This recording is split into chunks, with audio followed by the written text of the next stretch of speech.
பர்திமேயு சுவிசேஷ ஊழியங்கள் வழங்கும் நற்செய்தி நேரம். தேவ செய்தி பாஸ்டர் ஆர். அகஸ்டின். இந்த நாளில் உங்களோடு நான் பேசி வருகிறேன். பட்டு போனதை, விட்டு போனதை, கெட்டு போனதை சரிப்படுத்துவார்.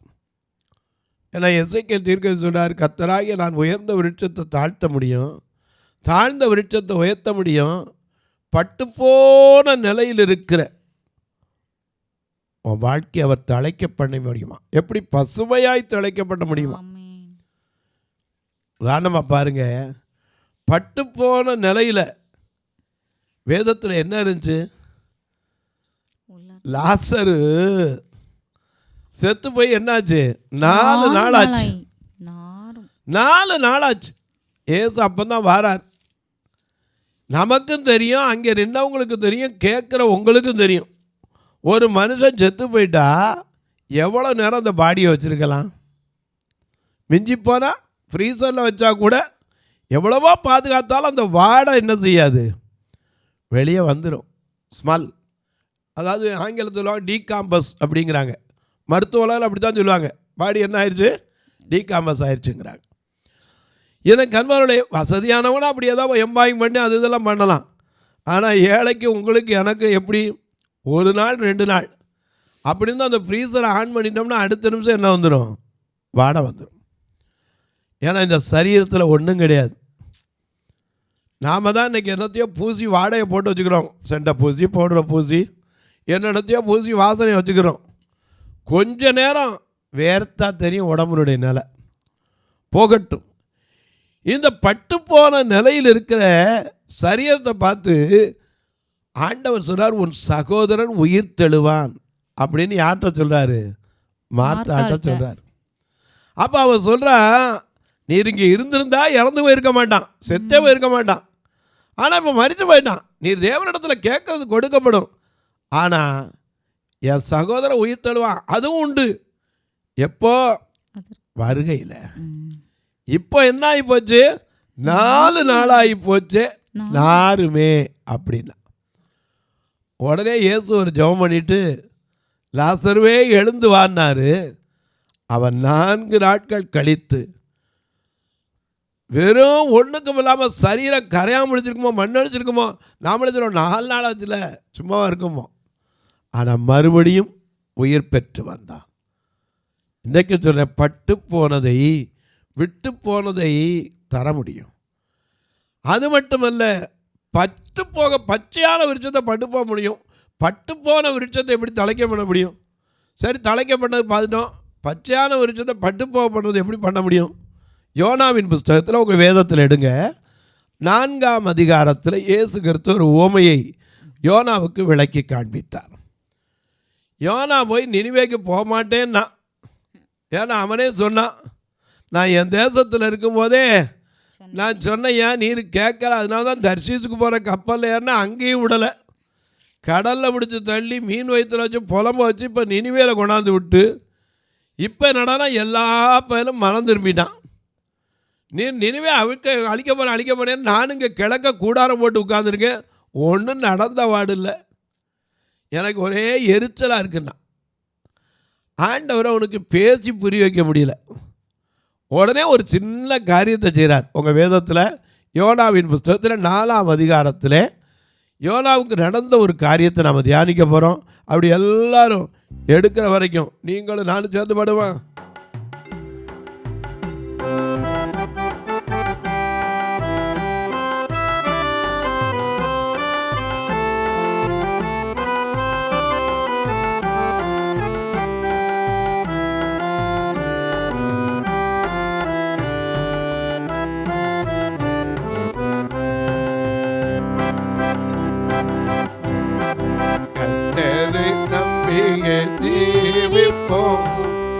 கவலை கஷ்டங்கள் தீர்ந்திடும், கர்த்தரை நம்பிய ஜீவிப்போம். கவலை கஷ்டங்கள் தீர்ந்திடும், கைவிட காத்திடும் பரமனின் கரங்களை நாம் பற்றிக் கொள்வோம். கைவிட காத்திடும் அரமனில் கரங்களை பற்றிக் கொள்வோம்.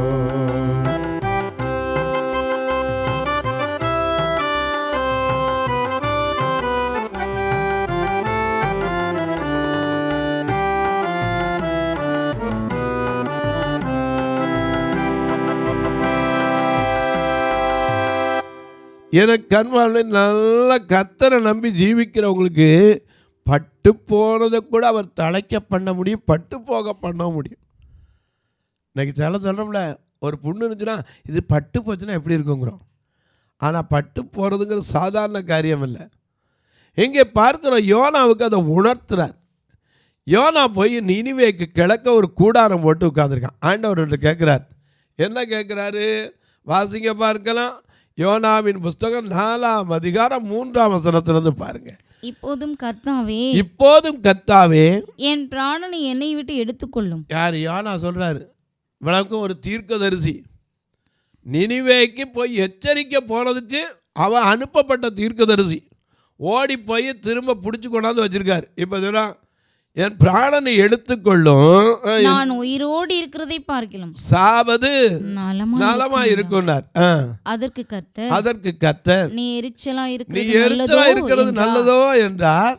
பின்பு யோனா நகரத்திலிருந்து புறப்பட்டு நகரத்துக்கு கிழக்கே போய் அங்கே தனக்கு ஒரு குடிசையை போட்டு நகரத்துக்கு சம்பவிக்க போகிறதை. அடே அப்பா, நிறைய பேருக்கு ஆசை ஒருத்தருக்கு என்ன நடக்க போகுதுன்னு. ஆண்டவர் சில காரியத்தை பார்க்கவும் சொல்லியிருக்காரு. பிரசங்கி 7ஆம் அதிகாரம் 2ஆம் வசனத்தில் சொன்னார், நீ போய் துக்க வீட்டுக்கு போ, அங்கே அநேகருடைய முடிவு உனக்கு காணப்படும், அதில் நீ சிந்திக்கிறக்கா சொன்னார். ஆனால் இங்கே இவர் என்ன நடக்க போகுது பார்க்கணும். அதுதான் இவருக்கு ஆசை. நினிவே எப்படி அழிக்கப்பட போகுது, எத்தனை பேர் எப்படி சாக போகிறான். அப்பா, அடுத்தவனுடைய அழிவில் எத்தனை சந்தோஷம். இவர் போய் கலக்க ஒரு கூடாரம் போட்டு நினிவேக்கு சம்பவிக்க போகிறதை பார்க்கும்படிக்கு என்ன செய்தாரு? அங்கே தனக்கு ஒரு குடிசையை போட்டு தனக்கு நகரத்துக்கு சம்பவிக்க போகிறதை தான் பார்க்க மட்டும் அதன் கீழ் நிழலில் உட்கார்ந்திருந்தார். யோனாவுடைய தலையின் மேல் நிழல் உண்டாயிருக்கவும். ஆண்டவர் இந்த நிழல் எப்படி வந்துச்சு? எனக்கு அன்பாருடைய நிழலை குறித்து வேதத்தில் வாசிக்கிறோம். எண்ணாகமம் 14:7-8 நீங்க பயப்படாதீங்க, கலங்காதிருங்க, அவர்களை காத்தது நிழல் விலகி போயிடுச்சுனார். கர்த்தர் நமக்கு நிழலாய் இருப்பாராம் இல்லையா? எனக்கு அன்பாருடைய கர்த்தர் நம்மை காக்கிறவர் மட்டுமல்ல, நமது நிழலாய் இருக்கிறவர். நாம பாடுறோம்ல, என்ன பாடுறோம்? கர்த்தர் என்னை காக்கின்றார், எனது நிழலாய் இருக்கின்றார், பகலினிலும் இரவினிலும் பாதுகாக்கின்றார், பகலினிலும் இரவினிலும் நம்மை பாதுகாக்கின்றார். உதவி வரும் கண்மலை நோக்கி பார்க்கின்றே, வானமும் படைத்தவரை நான் பார்க்கின்றேன். போகும் போதும் காக்கிறார், திரும்பும் போதும் காக்கிறார், நிழலாய் இருக்கிறார். எனக்கு அன்பார்களே, இந்த நிழல் மிக மிக அவசியம். நமக்கு வெயில் காலத்தில் பார்த்தீங்கன்னா நிழலோட அருமை, நம்ம நாட்டில் ஒரு பழம் முடிஞ்சலாம், வெயிலில் போனால் நிழலோடைய அருமை என்ன செய்யும் தெரியுமாங்க. இப்போ யோனாவுக்கு நிழல் அதான் விழுகலை. கர்த்தர் நிழல் தருவதற்கென்று ஒரு ஆமணக்கு செடிக்கு கட்டளையிட்டார். வாசிங்க. அவனுக்கு நிழல் உண்டாகும்படிக்கு கர்த்தர் என்ன செய்தார்? கூடாரத்தை அவன் குடிசையை போட்டு உட்கார்ந்தான். யோனாவுடைய தலையின் மேல் நிழல் உண்டாயிருக்கவும் அவனை அவனுடைய மனமடிவுக்கு அவன் எரிச்சலா இருக்கான், அந்த எரிச்சலை தணிக்கிறதுக்கு வெயில்ல கிடந்தான், அதனால எரிச்சலா இருக்கு. மனமடிவை தவிர்க்கவும் தேவனாகிய கர்த்தர் ஒரு ஆமணக்கு செடிக்கு முளைக்க கட்டளையிட்டு, நல்ல கவனிங்க, முளைக்க கட்டளையிட்டார். ஏன்னா முளைக்கிறதுக்கு கோதுமை மணியானது நிலத்திலே விழுந்து சாகாவிட்டால் தனித்திருக்கும், செத்ததை ஆனால் மிகுந்த பலனை கொடுக்கும். யோவான் 12:24 அப்படி வாசிக்கிறோம். அது பூமிக்குள்ள வளர்ந்த பலன் கொடுக்கும். இங்கே விதையும் போடலை, கோதுமை மணி விதைக்கவும் படலை. ஏன்னா அவர் இல்லாத இடத்துல இருக்கிறவைகளாய் அழைக்கிற தேவன். அதனால ஆமணக்கு செடிக்கு கட்டளையிட்டார், முளைக்கும்படி கட்டளையிட்டார். உடனே அது என்ன செஞ்சது? முளைத்து அதை அவன் மேல் ஓங்கி வளர பண்ணினான். இந்த ஆமணக்கு குறித்து தான் சின்ன பிள்ளையில ஒரு பழமொழி சொல்லுவீங்க. உங்களுக்கு தெரியும், காலத்திற்கு ஞாபகம் இருக்கோ இல்லையோ தெரியாது. என்னது?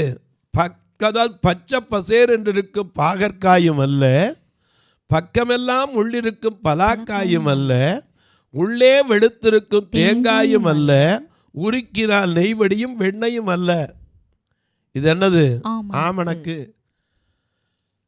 பச்சை பசேர்னு இருக்கும் பார்க்கறதுக்கு, என்னது? ஆமணக்கு. ஆனால் பச்சை பசேர் இருந்தால் அது பாகற்காயா? கசப்பா இருக்கு? இல்லை. பக்கமெல்லாம் முள் இருக்கும். அந்த செடியை தொட்டாலே என்ன இருக்கும்? முள் இருக்கும். ஆனால் பலாக்காயம் அல்ல. பலாக்காய் இந்த முள்ளில் சிரமப்படி எடுத்தால் உள்ள இனிப்பான சொலை இருக்கும்.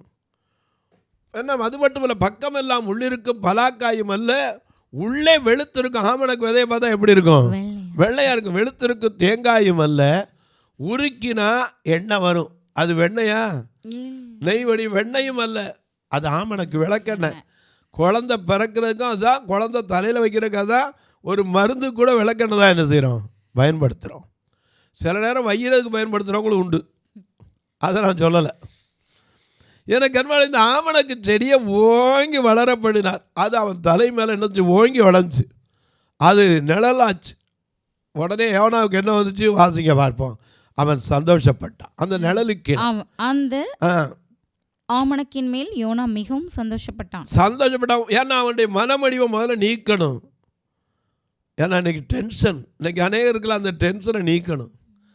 வெயில் வந்தால் டென்ஷன் வந்துடுது. பொம்பளை ஆண்டவர் நிழலில் உட்கார வச்சார், ஏர் கண்டிஷன் போட்ட மாதிரி. அவன் மேலே குளிர்ச்சியாக இருந்துச்சு. உடனே அவன் சந்தோஷப்பட்டான்.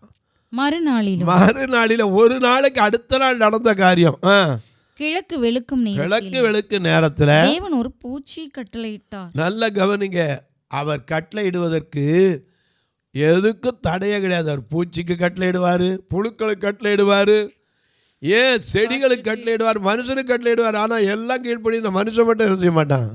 கீழ்ப்படிய மாட்டான். ஒரு பூச்சியை கூட சொன்னார், இங்கே வா இங்கே வா, என்ன இந்த ஆமணக்க போய் என்ன செய்? அரித்து போடு. அரிச்சிட்டு உடனே அது என்ன பண்ணுச்சு? வாசிங்க. அது ஆமணக்கு செடியை அரித்து போட்டது. அதனால் அது காய்ந்து போயிற்று. அவ்வளவுதான், பட்டு போச்சு, காய்ந்து போயிற்று.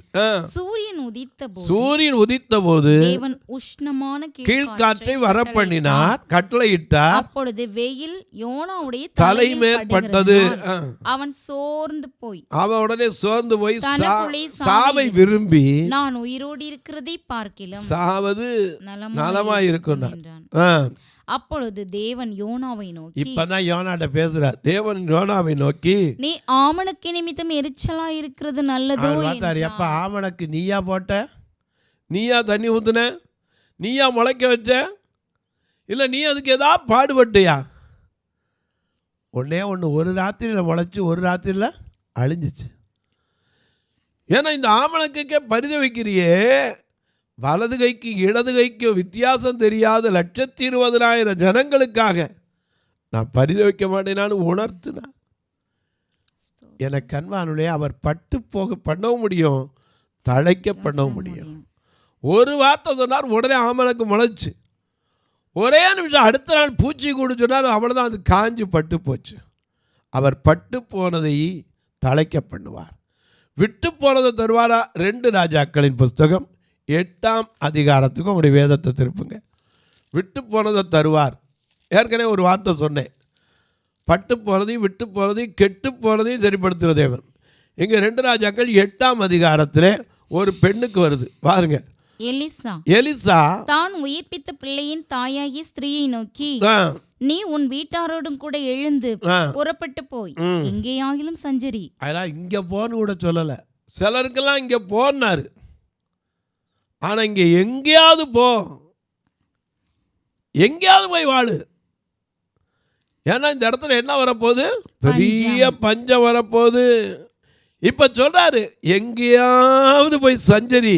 தீர்க்கதரிசிக்கு சொல்கிறார், அந்த பெண்ணை பார்த்து சொல்கிறாரு.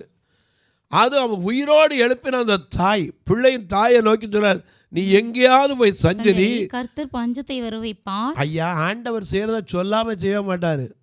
சோதோம் கோமோரா அழிக்கும் போது ஆபிரகாமுக்கு என்ன செய்தார்? சொன்னார், ஏலியாவுக்கு 6 வற்றி போகும்போது கூட உன்னை சாப்பாடு போட ஒரு ஆளை ஏற்பாடு பண்ணிட்டேன்னு சொன்னார். நீ தண்ணிக்கு கவலைப்படாத, வற்றி போச்சேன்னு கவலைப்படாத, பயப்படாத, உன்னை போஷிப்பேன்னார். எனக்கு அன்பாலே காற்றும் காக்க மாட்டேன், மழையும் ஆக்க மாட்டேன், உனக்கு தண்ணி பள்ளத்தாக்கில் வரும்னார். ஏன்னா ஆண்டவர் எதையுமே சொல்லுவார். மனம் திரும்புங்கள் பரலோக ராஜ்யம் சபை தவணை கொடுக்கிறவர். எசபேலுக்கே தவணை கொடுத்தார். இங்கே பார்க்கிறோம், எங்கேயாவது போய் சஞ்சரி, தேவன் பஞ்சத்தை என்ன செய்ய போறார்? தேசத்தில் வருவிக்கப்பார். அது 7 வருஷம் தேசத்தில். அது மட்டும் இல்லை, அது எவ்வளவு நாள் இருக்கும்? கரெக்டாக ஆண்டவர் எல்லாத்தையும் சொல்றவர். ஏன்னா என் ஆகத்தை ஆபிரகாமுக்கு மறைப்பேனோ, நான் செய்ய போகிறதே இந்த தாசனாகிய ஆபிரகாமுக்கு, என் சிநேகிதனான ஆபிரகாமுக்கு மறைப்பேனோன்னார். மறைக்க மாட்டார். சொல்றாரு, இங்க சொல்றாரு, அது எவ்வளவு நாள் இருக்கும்? 7 வருஷம் தேசத்தில் இருக்கும் என்று சொல்லி இருந்தான். அந்த ஸ்திரீ எழுந்து தேவனுடைய மனுஷன் சொன்ன வார்த்தையின்படி செய்து தன் வீட்டாரோடும் கூட புறப்பட்டு பெலிஸ்தரின் தேசத்தில் போய் 7 வருஷம். அவர் எங்க போனே சொல்லல. சிலருக்கு அங்க போகாதன்னு சொல்லிப்பார். எலியாசர் சொன்னாரு, நீ திரும்பி எங்க போக வேண்டாம், எகிப்துக்கு போக வேண்டாம் சொல்லியிருந்தார். எனக்கு அன்பானவர்களே, சிலர் இடத்துக்கு ஆண்டவர் சொல்றதில் அனுமதிக்கிறது இல்லை. எங்க அவர் சொன்னார், நீ எங்கேயாவது போட்டார். அதனால பெலிஸ்தியர் தேசத்துக்கு போயிருந்தா.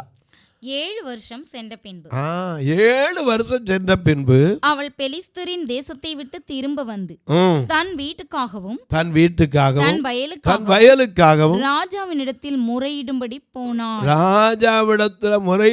போனாள். அந்நேரத்தில் அங்கே பாத்தீங்கன்னா ராஜா தேவனுடைய மனுஷனின் வேலைக்காரனாயிருந்த கேயாசியுடனே பேசி எலிசா செய்த அற்புத அதிசயங்களை எல்லாம் எனக்கு விவரமாய் சொல்லும். செத்து போனவனை உயிர்ப்பித்தார் என்பதை அவன் ராஜாவுக்கு அறிவிக்கும் போது இந்த தாய் வந்து என்ன செய்யறா? இதோ அவன் உயிர்ப்பித்த பிள்ளையின் தாயாகிய அந்த ஸ்திரீ வந்து, ஏன்னா முதல்ல இவடதான் சொல்லி அனுப்ப, இப்ப வந்துட்டா திரும்பி 7 வருஷம் கழிச்சு வந்திருக்கா. வந்து அவனுக்கு முன்னாடி நின்னான். அப்ப சொல்றாரு, வாசிங்க, எதுக்கு வந்திருக்கா? தன் வீட்டுக்காகவும் வயலுக்காகவும் ராஜாவினிடத்தில் முறையிட்டாள். என் ஆண்டவனே, இவள்தான் அந்த ஸ்திரீ, எலிசா உயிர்ப்பித்த இவளுடைய குமாரன் இவன்தான் என்றான். அந்த பிள்ளையும் காமிச்சா, தாயும் காமிச்சா. உடனே ராஜா என்ன பண்ணா? ஸ்திரீயை கேட்டதற்கு அவள் அதை அவனுக்கு விவரித்து சொன்னா. இப்படி சொன்னான்.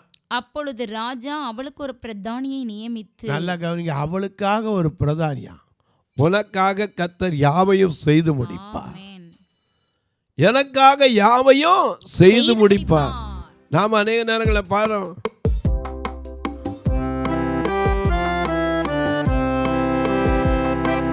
கர்த்தாவே உம்மையே நம்பியுள்ளேன், மாற்றம் எனக்கில்லை, முழு உள்ளத்தோடு உன் நாமம் பாடி புகழுவே, நான் பாடி புகழுவே, எல்லேசு ராஜாவுக்கு எல்லாடும் ஸ்தோத்திரம்,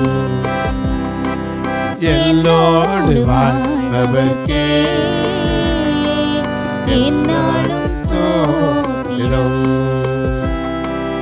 இனி நான் வாழ்வது உமக்காக, உமது மகிமைக்காக, இனி நான் வாழ்வது உமக்காக, உமது மகிமைக்காக,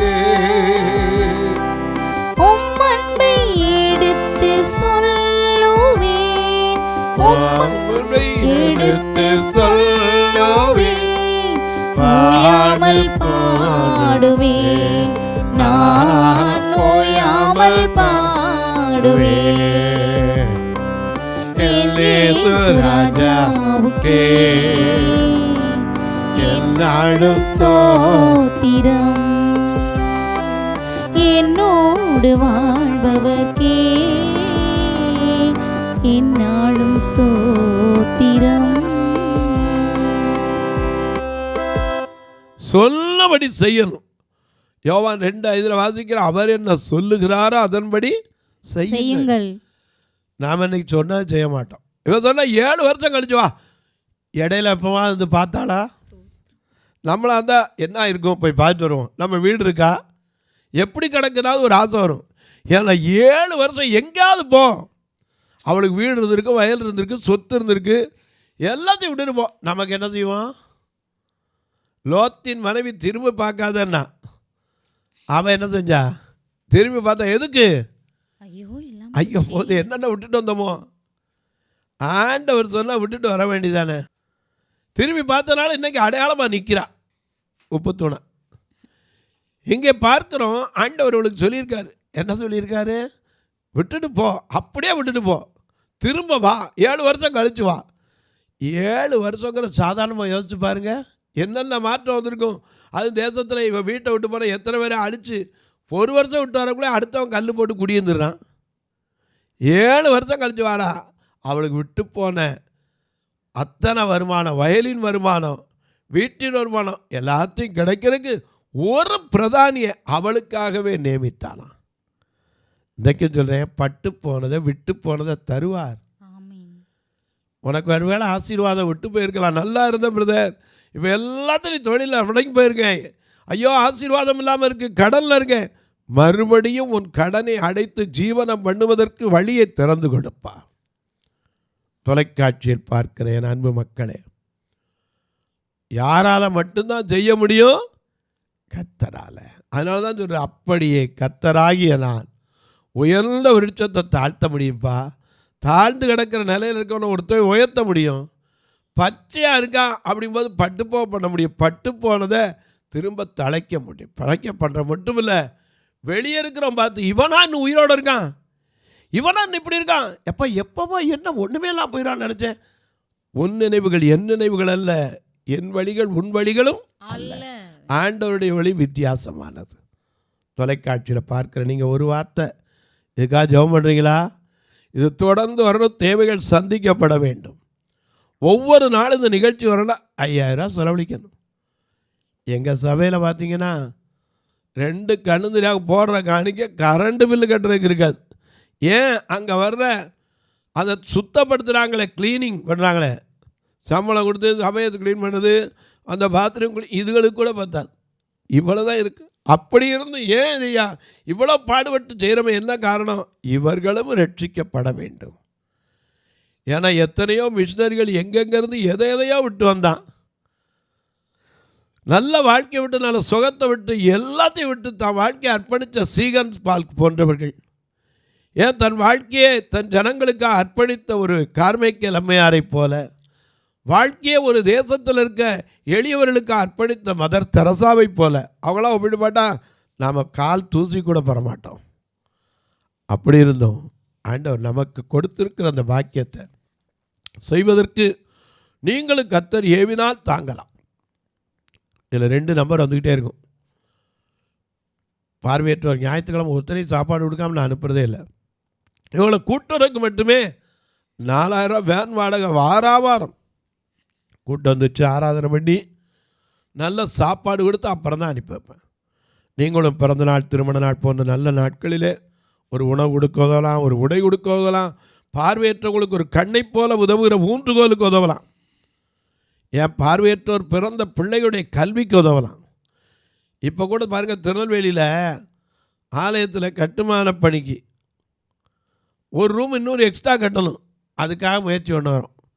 மதுரையில் போன வாரத்தில் 6வது நடக்கும்போது 150 பேருக்கு மேலே வந்து உட்காந்துருந்தாங்க. இவங்கள சாப்பிட வைக்கிற கீழே உட்கார வச்சா ஒருத்தர் மீச்சுக்கிறாங்க. கண்ணுதிரி அவங்க தப்பு நம்ம சொல்ல முடியாது. இவங்களுக்கு டேபிள் போட்டு ஒரு சேர் போட்டு தான் சாப்பிட வைக்கணும். ஒவ்வொரு ட்ரிப்பும் சாப்பாடு போடும்போது ஒரு 20 டேபிள் எடுத்தால் ஒரு டேபிள் 60 ரூபா 70 ரூபா வச்சுறாங்க. அதே ஒரு தொகை வந்துடுது.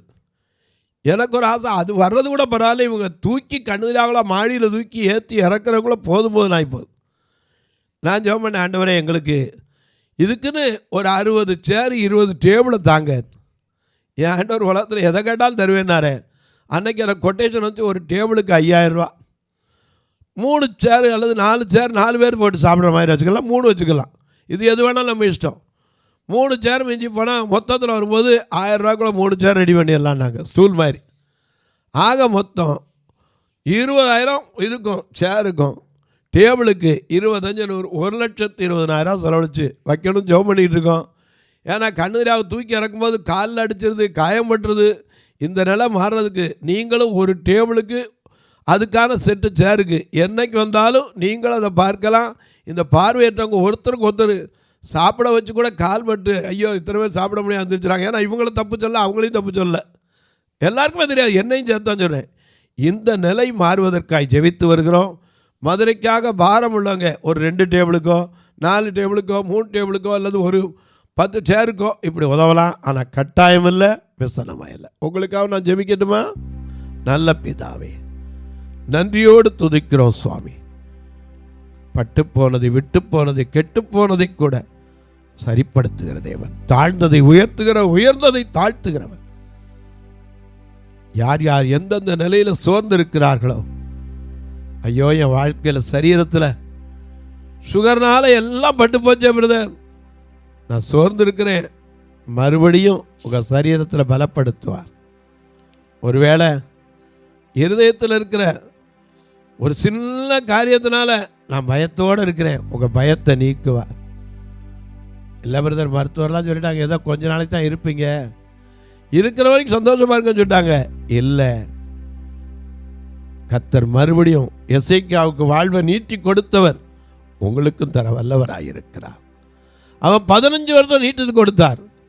அவனுக்காக கால கடிகாரத்தையே பின்னாடி திருப்பினார். உங்களுக்கு ஒரு அற்புதத்தை செய்ய வல்லவர் என்பதை நம்புகிறோம் சுவாமி. யார் யார் எந்தெந்த நிலையில் படுக்கையில் படுத்து வியாதியில் நொந்து கொண்டிருக்கிறார்களோ அவருடைய நோவுகள் மாறட்டும், வியாதி விலகட்டும், விடுதலை பெறட்டும். வானத்திற்கு பூமிக்கும் சகல அதிகாரம் கொண்ட இயேசு கிறிஸ்துவின் ஈடு இணையற்ற வல்லமையுள்ள நாமத்தில் ஜெபிக்கிறேன் நல்ல பிதாவே, ஆமென்.